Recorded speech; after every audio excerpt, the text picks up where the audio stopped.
Bom dia a todos.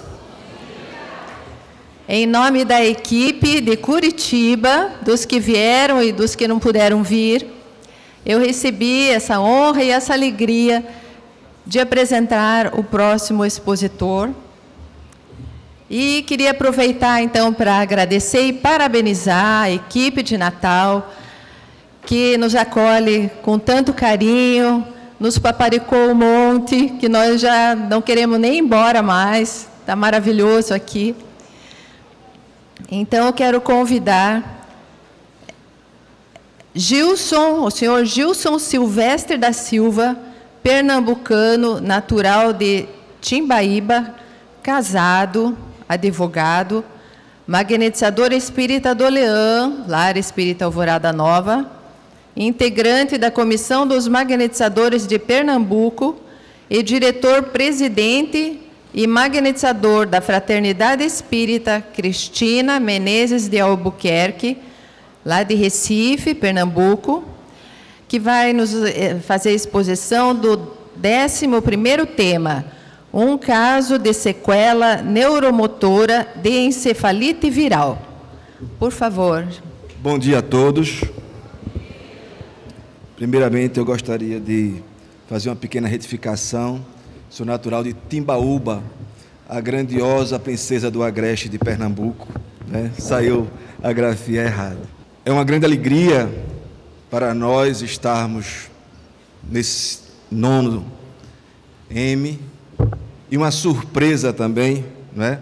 Não esperávamos, né, estar aqui, até porque no 8º M, lá em Goiás, nós estávamos no batalhão dos iniciantes, assistindo e aprendendo, e lá a minha esposa profetizou, não em línguas estranhas, mas em línguas nordestinas: quem sabe tu vai estar no próximo. Eu disse: nada, só daqui a uns 3, 4 anos a gente vai ter essa perspectiva de apresentar, desenvolver algum trabalho.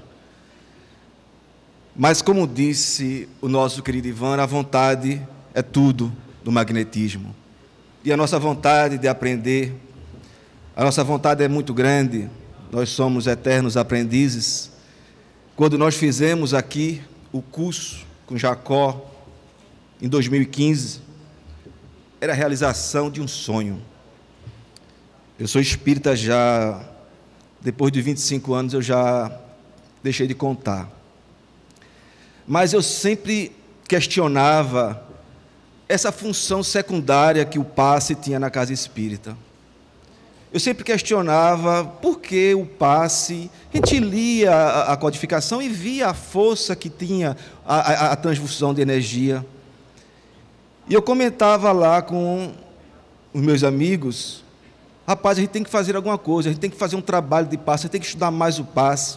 E eu vi uma palestra do Jacó, no SEMESP, palestra antiga, em que ele falava do tato magnético, que ele falava do passe, que ele falava dos grupos. E eu fiquei encantado, eu falava: rapaz, a gente tem que se habilitar a ser um desses grupos que Jacó fala.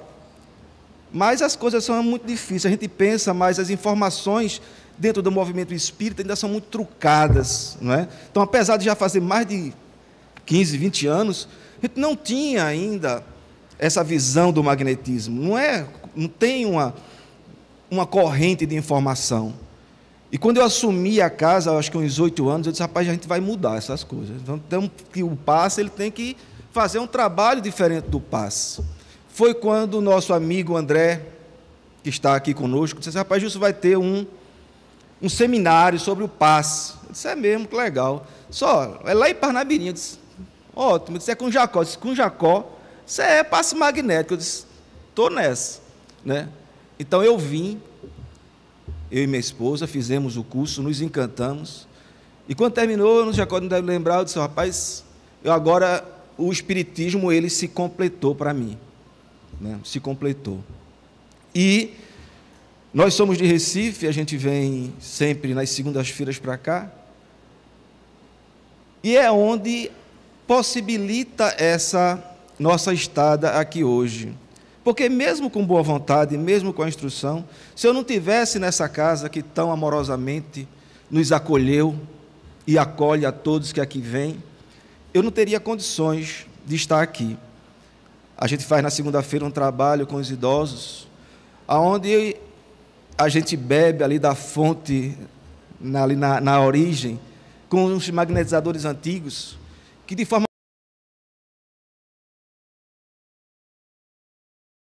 passam para a gente os seus conhecimentos, seus debates, suas experiências, e a gente vai lá, né, perguntando, vai aprendendo, vai tomando o conhecimento, e esse grupo é coordenado pelo João, que a gente não precisa falar mais nada, né?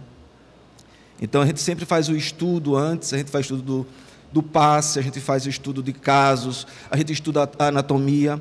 Então, é isso que faz a gente sair de Recife e vir para cá, à vontade. Jacó diz que o longe é um lugar onde não quer ir, e para nós, o Leão é como se fosse no farol de Olinda, no quintal da nossa casa. Então, a gente vem com muito prazer e a gente aprende muito. Esse trabalho que a gente vai apresentar hoje não é um trabalho meu, é um trabalho do grupo. O conhecimento é do grupo, a energia é do grupo. E tudo que já foi feito, a gente coloca sempre o nosso coração, a nossa vontade, não é? Vocês vão ver que é bem interessante. Nós assistimos uma senhora, ela é sexo feminino, com 74 anos, né? E é aqui, ela é residente do Leão. O diagnóstico dela é exatamente, ela é acamada com dores, rigidez dos membros superiores e inferiores, limitando os movimentos, flexo e extensão do tronco, quadril e joelhos, acarretando a difusão de movimentos funcionais normais em razão de uma encefalite viral. Essa encefalite, ela é uma infecção caracterizada pela inflamação e inchaço do cérebro, que afeta principalmente bebês e crianças, mas também pode ocorrer em adultos com o sistema imunológico fragilizado. Vejam bem que, nesse caso, existem algumas peculiaridades bem interessantes, porque nós vamos atender uma assistida que praticamente ela não se move, ela não fala, né? Balbucia algumas palavras. Então, nós não temos um feedback, nós não temos uma resposta. A resposta tem que ser o resultado. Funciona ou não funciona? Não é? Como é que está? Então, ela, em fevereiro de 79, então não era uma doença nova, não é numa pessoa nova, uma pessoa sequelada de uma enfermidade bastante antiga, já instalada, já bem agravada pelo tempo e pelas condições que esta senhora viveu, não é? Então, a gente vê que em 79, mais ou menos 45 dias após uma forte emoção, a paciente começou a tornar-se progressivamente apática, deixando de movimentar-se amplamente os membros. Alguns dias depois, surgiram dores generalizadas, rigidez articular. Na ocasião, foi realizado um LCR e um eletro, que foi considerado normal. A mesma permaneceu com o quadro inalterado, sendo levada para Recife, onde foram realizados exames mais precisos e foi realizado uma craniectomia frontal direita para a biópsia, dando positivo para a encefalite viral. Então, você vê, não sei se dá para vocês verem, mas foi exatamente nessa área, tem uma saliência, uma profundidade aqui na sua cabeça, não é? Em razão da encefalite viral, que afetou gravemente todo o seu cérebro, a assistida perdeu os movimentos dos braços e pernas, além da faculdade de falar, memórias, dedos das mãos com sinais de deformidades e atrofia. Então, vocês veem que as mãos dela eram exatamente assim, desse jeito, sem movimentar. Quando nós estávamos aqui no NEAM, ela veio para cá, eu creio que em 2012, Então, de 79, vocês vão ver mais adiante, ela passou numa rede, em que causou vários problemas. Então, quando a gente estava aqui, ela dava passe, a gente dava os passes nela, outros magnetizadores iniciaram dando os passes nela, e de repente nós ficávamos muito felizes quando ela dizia, ela balbuciava o nome de João, João, né? João de Deus, assim, aquela voz, né? E de repente a gente começou a perceber que ela já estava com força naquela mão, e todo mundo ia lá, dava um abraço nela, e ela ficava muito feliz, ela apertava a mão, que de repente ela começou a apertar a mão com a força que praticamente, se a gente brincasse, machucava, porque era a força que ela começou a desenvolver naquela mão, mas de uma forma descontrolada, ela não conseguia soltar a mão, ela não soltava, você tinha que tirar os dedos dela com cuidado para não machucar, e era exatamente nesses aspectos das duas mãos, não é? Essa paciente, como eu falei agora, ela ficou quase 30 anos sem assistência com a família, sempre numa rede, o que causou uma deformação nas pernas. Então vejam bem, um encefalite, 30 anos numa rede. Vocês sabem que aqui no interior, no Nordeste, a gente precisamos chegar a dar uma rede, né? Dar uma redezinha, depois do almoço a gente fica lá. E às vezes não tem, você não tinha uma cama de hospital, você não tinha ali uma cadeira de roda confortável. O lugar mais confortável que a família poderia proporcionar para ela era a rede. Não é? Então apresenta deformidade em quadril esquerdo, arco incompleto de movimento articulado do tronco, nos membros superiores e inferiores, seguindo de dor e pé equíneo. A gente trouxe para vocês como está. Então ela fica numa posição totalmente distorcida, né? O corpo, o tronco e os pés têm essa formação que vocês veem que pelos dedos, não é? É praticamente a mesma formação que tinha nas mãos. Esse é um laudo que a gente traz para vocês da comprovação da avaliação terapêutica que a gente reproduziu nos slides, que fala exatamente da situação dela. Então, nós fizemos o tato nela, trabalhávamos com ela, né? E a gente sempre via as carências mais afetadas nos lobos frontais e às vezes no laríngeo e no esplênico, em razão da própria debilidade, em razão da própria idade, das próprias circunstâncias. E a gente ia ver que às vezes também tinha no gástrico alguma carência, alguma situação meio complicada, não é? Então ela sempre faz aqui no Leão, são assistidos por fisioterapeuta, em que eles fazem fisioterapia durante 2 vezes na semana, para manutenção e evitar o agravamento da situação da assistida. Porque senão, aquilo ali ia piorar cada vez mais, não é? Aquela situação tinha que piorar se não houvesse pelo menos uma manutenção. O tratamento que a gente utiliza nela são imposições e dispersões com transversais cruzados, imposições com arrastamentos, imposições conjugadas e longitudinais. Então, retomando aqui, esse slide é praticamente a mesma coisa que a gente falou. E a evolução magnética, não é? Então, a gente, como está sempre na segunda-feira estudando, tentando melhorar os nossos conhecimentos e dar uma melhor assistência aos idosos, combinamos de tratar os pacientes de formas mais individualizadas, não é? Porque nós damos o passe em todo mundo, então um dia eu dava, outra pessoa dava.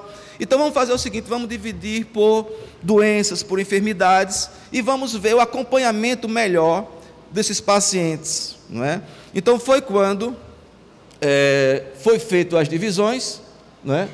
E João, por ser tão generoso, ele confiou a mim e a meu parceiro Furtado 2 pacientes, né? Um que era o caso da nossa irmã e outro de outra irmã com um problema de erisipela.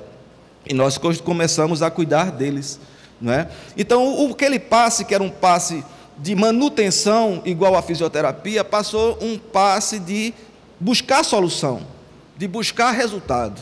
Então, aquele passe que a gente dava ali em 5 minutos, 7 minutos, passou a ser um passe, no caso, de 30 minutos, 40 minutos, e a gente buscar realmente aqueles resultados mais específicos, né?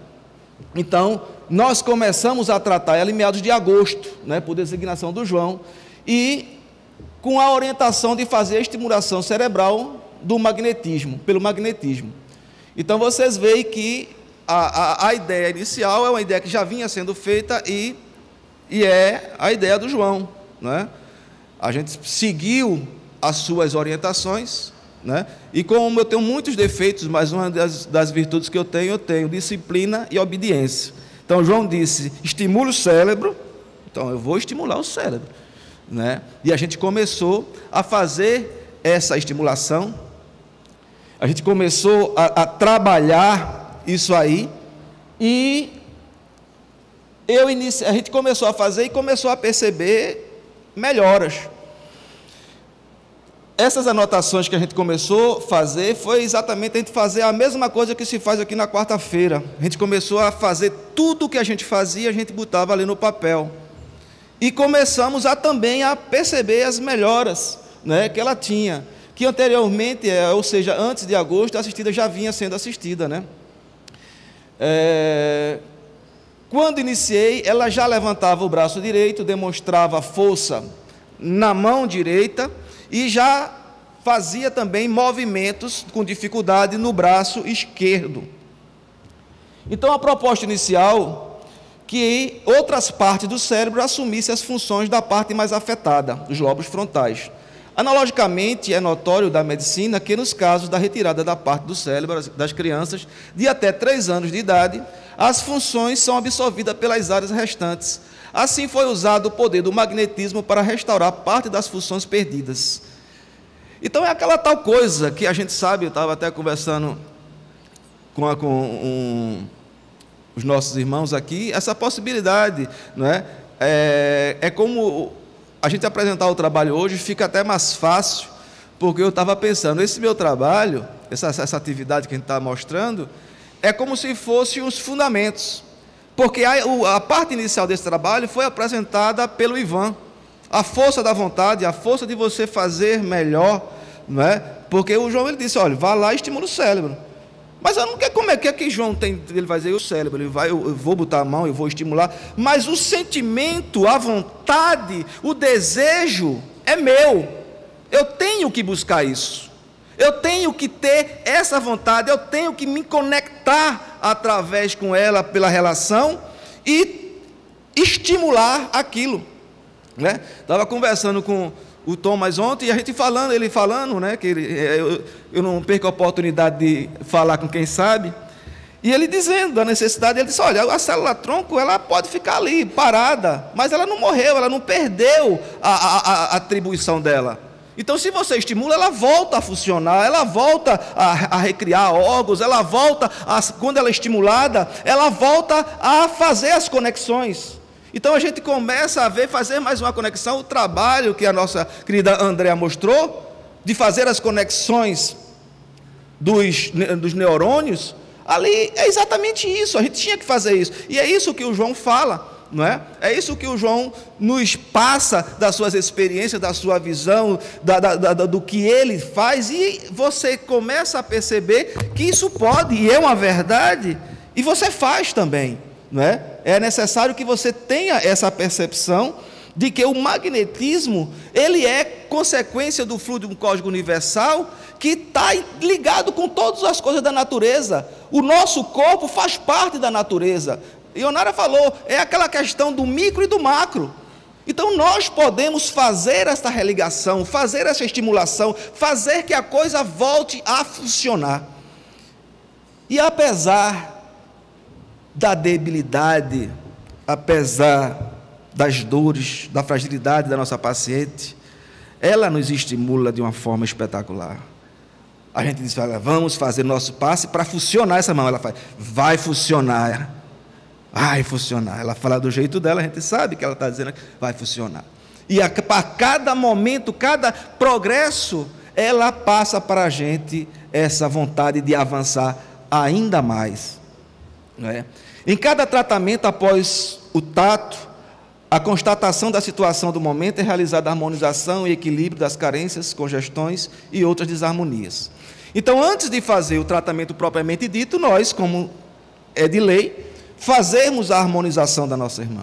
A gente vai ver o que está em carência, o que está congestionado, o que está desorganizado, e nós vamos ali alinhar, vamos harmonizar a nossa irmã para poder fazer o tratamento. E quase sempre precisa, né? É uma senhora já de quase 65 anos de idade, totalmente debilitada, fragilidade, sem movimentos, não é? Que consequentemente vai ter sempre alguma coisa para que você possa harmonizar. Incrivelmente, nos últimos meses, graças a Deus, a gente tem feito o tato nela e está ali maravilhosamente harmonizada. A última coisa que ela teve foi uma pequena gripe, mas não passou de uma semana. Logo, ela se recuperou.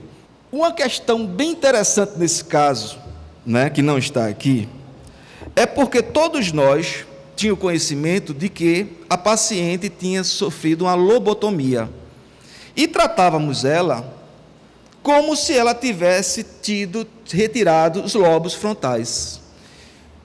Isso, durante todo esse tempo, nós estimulávamos, só que a gente, quando fazia o tato, sentia bastante consistência naquela região. E eu dizia, será que eu estou sentindo o meu próprio fluido, né? Será que eu já botei tanto fluido aqui que eu estou sentindo ele, né? Aqui, e ficava naquela questão assim. Mas quando começamos a buscar a documentação dela, quando o João disse, olha, vamos apresentar o caso da Inácia, está apresentando uma evolução tão interessante, vamos apresentar o caso da Inácia no M. Disse, vamos lá, então a gente vai, né? Mais uma vez, João mandou, a gente faz. Quando nós buscamos a documentação dela, nós percebemos, o terapeuta e o ente disse, não, o caso dela não foi lobotomia. O caso dela está aqui, ó, encefalite viral. Que não deixa de ser menos complicado. Porque no caso, a lobotomia teria de se tirar dos lobos frontais. Na encefalite, todo o cérebro foram atingidos pela inflamação. Então, todo o seu cérebro, intuitivamente, e pela técnica que o João tinha inicialmente nos passado, nós tínhamos que fazer a estimulação de toda a parte cerebral, para que uma parte assumisse as funções daquilo que nós achávamos que era os lóbulos frontais, que era a decisão, o movimento, né? E nós começamos, aí foi quando vem a questão que o Ivan fala, né? Quando você recebe uma coisa, uma informação, você tem que desenvolver aquela informação. Porque se a gente ficar só fazendo a mesma coisa, ela não evolui. Nós temos que dar a nossa contribuição. E a gente participando de um grupo, como a gente participa, com tanta gente estudiosa, com tanta gente capacitada, a gente tenta imitar, né? A gente tenta imitar o que é bom. E a gente foi estudar o cérebro. Estudar cada parte do cérebro, não é nossa área, uma coisa que, acho que no segundo grau nem biologia eu fiz, que eu fiz contabilidade e técnica, né? Então a gente começou a estudar e começou a estudar o cerebelo. E a gente viu, de forma assim muito alta, que o cerebelo é o que determina os responsáveis pelos movimentos mais refinados. E a gente vai ver que inconscientemente, como a Andrea falou, como ela trabalha o cerebelo para estimular esqueci a palavra agora, que ela estimulou alguma coisa, não foi a endomina, pandomina, seja, dopamina, né? Lá nas massas cinzentas, na massa negra, né? Então a gente vê que a gente vai pelo mesmo caminho, sem saber. O magnetismo, ele também tem esse processo de dupla vista de inspiração, de você se canalizar pelos caminhos certos. Então nós começamos além da parte dos lobos ali, frontal, parental, nós começamos a trabalhar o cerebelo, fazer uma ligação através do cerebelo até chegar nas mãos dela. E aí foi quando nós começamos a perceber um salto. Ela começou, de repente a gente estava lá, fazendo a aplicação do passe, ela vai lá com o dedinho dela e tira uma melequinha do olho. Eu falei, oxe, que beleza. É um controle para quem não conseguia soltar nada, para quem não conseguia fazer nada. A pessoa vai lá e tira uma melequinha do olho. De repente ela estava passando a mão no cabelo, faz, oxente, está acontecendo alguma coisa aqui. E a gente começou a trabalhar, começamos a fazer as atividades, né? Começamos a fazer as estimulações, e a gente vai utilizando aquilo que a gente tem dentro das nossas limitações. Nós fizemos uma prática, né? Fizemos uma prática de tato magnético aqui com Jacó, que foi espetacular. E Jacó fez um exercício muito interessante, que ele colocava, a gente fazia um aglomerado energético, e pegar esse aglomerado, puxar ele aqui e botar ele aqui. De repente, quando você vê isso, você faz, meu Deus do céu, como é que eu vou botar um negócio aqui, vou puxar, vou botar lá? Mas e funciona. Aí eu disse, não, eu já sei o que é que eu vou fazer, eu vou utilizar isso aí. Então nós pegávamos, inundávamos ali ela de fluido, eu fazia envolvia todo o seu cérebro, né? Todas as partes ali, cada uma das partes, fazia a sua religação e trazia, mas só que eu não trazia ele no todo, eu trazia ele como se ele estivesse revestindo cada veia, cada tendão, cada músculo, trazendo ele, envolvendo tudo isso para que ele pudesse não só energizar desde a parte cerebral até as mãos, e fazendo a religação, ligando aquilo que não estava conectado, e levava até a mão. E você depois fazia uma imposição conjugada, mandando os impulsos energéticos da parte cerebral, passando pelo cerebelo até a mão. Chegou um tempo de nós fazermos a experiência de você mentalmente, porque quando a gente faz, eu não sei como é a técnica, cada um faz do seu jeito, a minha limitação, eu tento fazer no meu próprio corpo. Então eu vou mexer ali, eu dava o comando para ela e eu tentava fazer, e de repente a mão dela começava a fazer alguns espaços. O eletromagnetismo que a Andréia falou. Então a gente dava ali e a gente começava a dar. De repente aí você coloca, faz o conjugado, você joga a energia do lado e você sente a energia chegar na outra mão. Está chegando agora. Então não vai o impulso se ela não quiser. Se ela quiser, vai chegar.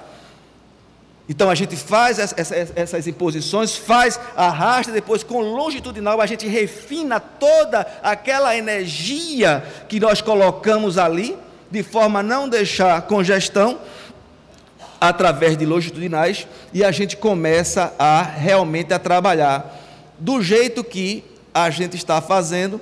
E como a gente deixou a nossa introdução para o Ivan e para a Andréia, a conclusão desse trabalho quem vai fazer é o João, quando ele apresentar, e vocês vão ver a conclusão do trabalho, quando ele magistralmente vai mostrar como ele está fazendo uma estimulação que a gente tenta copiar, não é? Então, mas nas nossas limitações, nós fazemos essas imposições, nós mentalizamos cada parte cerebral, nós fazemos a religação dele, faça essa religação com o cerebelo, possibilitando esse refinamento, esse comando, e depois nós começamos a arrastar. E nós fazemos sempre. Não é a gente não pode dizer aqui tudo o que faz, porque o passe, ele tem um processo de inspiração, um processo de insight que você vai fazendo na hora. Tem dias que eu concentro no ombro, puxo daqui para o ombro, do ombro eu puxo para o cotovelo, do cotovelo vou até as mãos e depois arrasto tudo. Outras vezes eu não faço.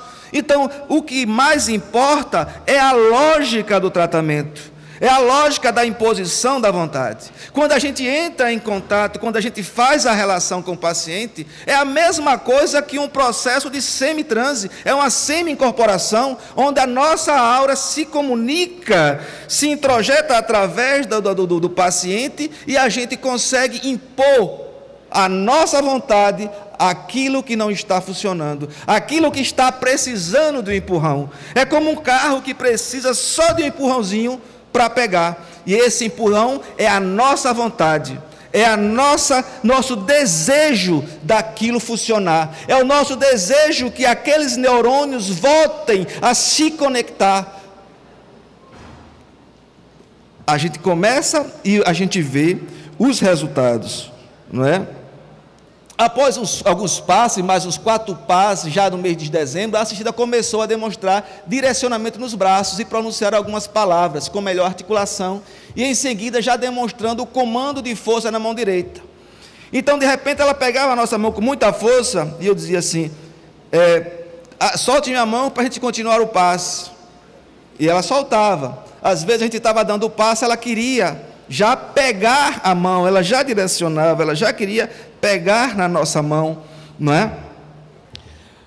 Antes das aplicações das técnicas mencionadas no item 1, foram acrescidas pequenas imposições e dispersões nos centros de força secundários torácicos e longitudinais, nos braços e pernas, com a finalidade de melhor ativar essa circulação. Então, muitas vezes a gente, antes de fazer, depois de harmonizar, nós fazíamos imposições e dispersões nos torácicos, nos secundários torácicos, para poder ir nos braços, para poder já começar a energizar, já preparar o ambiente para aquilo que a gente ia fazer.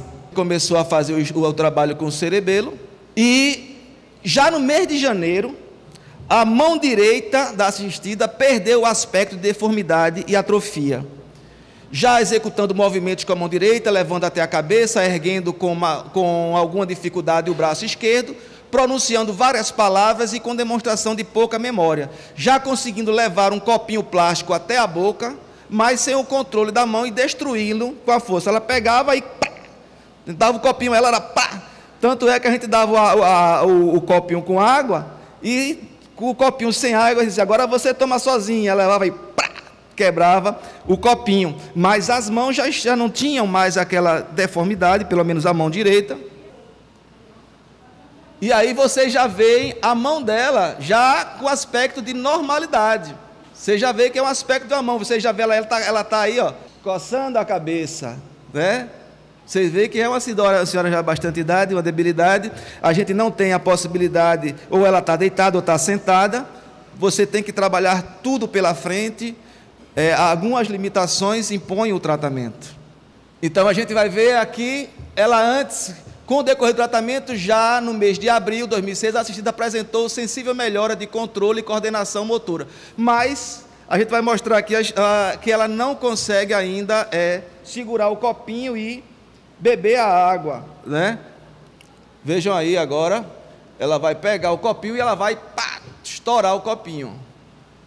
Você vê que a mão dela está perfeita. Ó, pegou o copinho, ela não consegue, ela não controla ainda, né?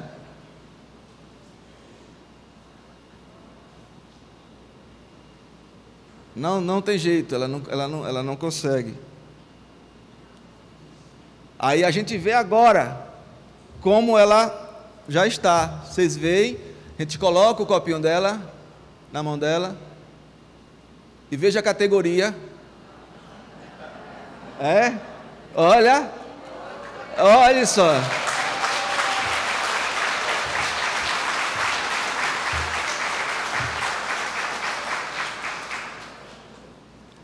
E a mão esquerda dela, que era totalmente deformada, você já nota que o dedo mindinho e o dedo indicador já estão normal. E se Deus quiser, vai funcionar. Muita paz, obrigado.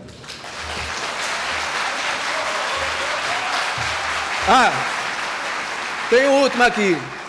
Então a conclusão, né? Esqueci.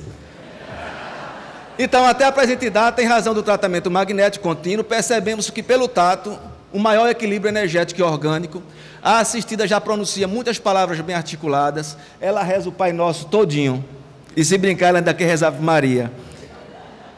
A mão direita não apresenta qualquer deformidade, já levanta o braço esquerdo com movimentos conscientes dos dedos, apresenta pleno controle do braço e mão direita, abre e fecha, ajeita os cabelos, coça a cabeça, coça os olhos e nariz, já consegue levar um copinho à boca sem danificá-lo, demonstrando controle dos movimentos e força do braço da mão direita. E em caso, isso aqui abre o espaço, né, para tratamentos de casos de paralisias, derrames vasculares com perda parcial dos movimentos, que João que eu acredito ser o maior representante dos magnetizadores do nosso tempo.